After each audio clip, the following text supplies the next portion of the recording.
CPM হারমাদ বাহিনী আর এই তৃণমূল জঙ্গি বাহিনী। ওই হারমাদদের পরিবর্তন করে বদলা নয় বদল চাই বদলা করে জঙ্গি বাহিনীতে পরিণত করেছে এই তৃণমূল সরকার।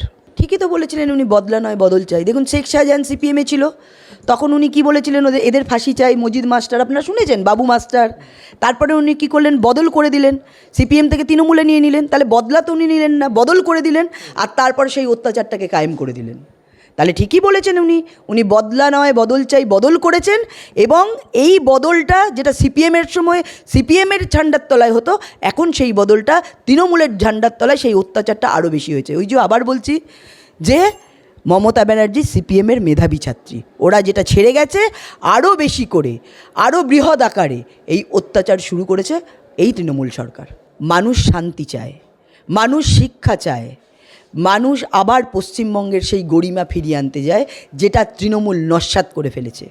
আজকে কোথাও গেলেই আজকে পশ্চিমবঙ্গ মানে মমতা ব্যানার্জির যে সন্ত্রাসবাদী জঙ্গিরা চুরির সরকার, মানুষ সেই দিকেই আঙুল তোলে। সেই জন্য মানুষের এই লজ্জাকে নিবারণ করার জন্যই মানুষ পরিবর্তন আনবে। এই অত্যাচারে মানুষের পিঠ দেয়ালে ঠেকে গেছে। সন্দেশখালি দেখিয়ে দিয়েছে কিভাবে এত অত্যাচারের পরেও আন্দোলন করে সত্যিটাকে সামনে আনতে হয়।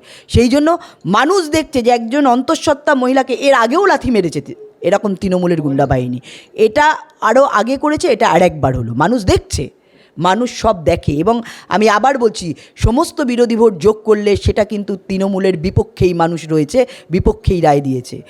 তৃণমূলের ভোট পার্সেন্ট দেখুন আর টোটাল বিরোধীদের ভোট পার্সেন্ট দেখুন, হতে পারে বিরোধীরা আলাদা আলাদাভাবে লড়াই করেছে, কিন্তু সেটা মমতা ব্যানার্জির বিপক্ষে মানুষ ভোট দিয়েছে। বাংলা মানে সন্ত্রাস, বাংলা মানে চুরি, বাংলা মানে অত্যাচার, বাংলাকে আজকে এই কাঠগোড়ায় দাঁড় করিয়ে দিয়েছে তৃণমূল। আপনারা দেখুন ভারতবর্ষের বিভিন্ন রাজ্যে ভোট হয়েছে, এমন কোথাও নেই এটা লোকসভার ভোট, আপনারা জানেন। কিন্তু আপনারা দেখছেন ভোটের আগে, ভোটের সময়ে, ভোটের পরে, রেজাল্টের পরে একের পর এক সন্ত্রাস, বাড়ি ছাড়া, ঘর ছাড়া, গুলি, বোমা, বোম, সব কিছু, কোনোটা থেকে বাদ যাচ্ছে না এই পশ্চিমবঙ্গ। সেই জন্য আপনারা নিজেরা পর্যবেক্ষণ করুন, নিজেরা দলের মধ্যে সমীক্ষা করুন। আগামী দিন আসছে, আপনাদের এই অত্যাচারের বিরুদ্ধে মানুষ একজোট হয়ে রায় দেবে, আপনাদের এই সরকারকে এই জায়গা থেকে, এই পশ্চিমবঙ্গ থেকে উৎখাত করবে। পুলিশ কামড়ে দিচ্ছে হাত, যে পরীক্ষার্থীরা আন্দোলন করেছে আপনারা দেখেছেন তো, ভ্রূণ হত্যা দিয়েছে, লাথি মারছে একজন প্রেগনেন্ট মহিলার পেটে। তো এরকমই তো করছে এরা তো হত্যাকারী, এরা হত্যাকারী, এরা কোথাও খুন করছে, কোথাও প্রেগনেন্ট মহিলা, গর্ভবতী মহিলার পেটে লাথি মারছে, কোথায় ভ্রূণ হত্যা করছে। এইটাই হচ্ছে ভয় দেখানো সন্ত্রাস, হাড় হিম করা সন্ত্রাস এই পশ্চিমবঙ্গে রয়েছে। আমরা বারবার বলি এবং সেটা প্রমাণিত হচ্ছে আপনাদের মিডিয়ার সামনে, আপনাদের এই যারা কভারেজ করতে যাচ্ছেন তাদের মাধ্যমে, এবং মানুষ, লোকাল মানুষ দেখছে যে এই পশ্চিমবঙ্গের তৃণমূল কতটা অত্যাচার করতে পারে আর কতটা নিচে নামতে পারে। আগামী দিন মানুষ জবাব দেবে।